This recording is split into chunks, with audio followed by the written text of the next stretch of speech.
Hey guys, so a couple of different parts today. We've got an EMOM, so a snatch, a dumbbell or a kettlebell snatch into a rear lunge, and then a running piece, so 4x400 with equal work to rest time. What that means is the amount of time it takes you to run the 400 meter, you get to rest. We're going to start off with just a general warm-up and then a little bit more of a mobility warm-up and then go from there. So, starting off, 2 rounds, just some active range of motion with those shoulder cars on hip cars. So remember, with our shoulder car, hand goes out into that big, strong handshake position, winds all the way up until we can't go any further. So I don't want you to come out here. I want you to keep that elbow in really nice and tight towards the ear. And then we're going to start giving a backwards high five, rotating around with the goal to get the thumb facing a thumbs down position and then right back into our pocket. From that loaded position, we are going to come back up through. 5 on each side with those shoulder cars. Then we're going to get into the standing hip car or hurdler car. So here, we're going to send our hips back with our leg long, externally rotate around like you're coming over top of that hurdle and back through. Really trying to get that leg up high, getting that knee as parallel to the floor as you can. 5 on each side there, then pop down into that cat-cow position. So right into that cat, belly button to the ceiling, then into the cow, belly button to the floor. 10 times through here. So 2 rounds of that kind of passive range of motion, get those joints feeling pretty good.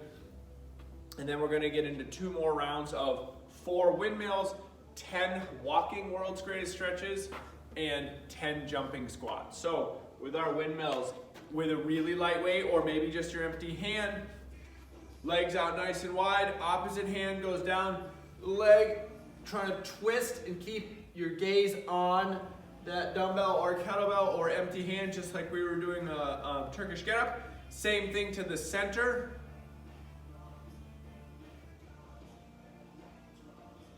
And then switch sides, so 2 times on each side there.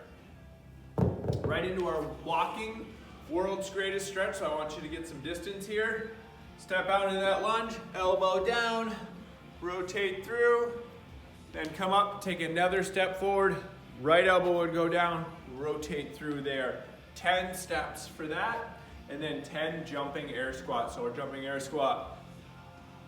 I don't care how fast you go down, we're looking to explode out of that bottom position and explode, okay? You should be really warm after this one. You're gonna need it for the complex.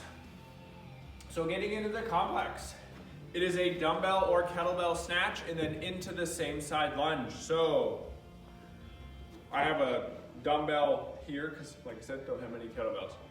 Both bells have to start on the ground every single time. It's an aggressive hip hop, elbow comes back, we punch to the ceiling, trying to keep our arm as tight to our ear as possible. So I don't want to see you catching it out here. We want to catch it here. And pop. Pop, okay? So once we get it overhead, single time, it is a lunge. Then switch sides.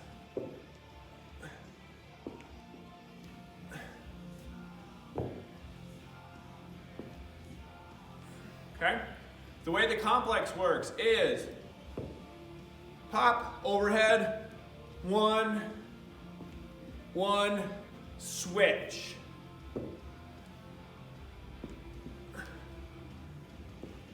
Okay? We are going to do 10 sets of that within a 2-minute window. You should have plenty of time for rest afterwards. You can increase in weight if you want to, but I would try to find that consistent one. And I know everybody is pretty limited at home.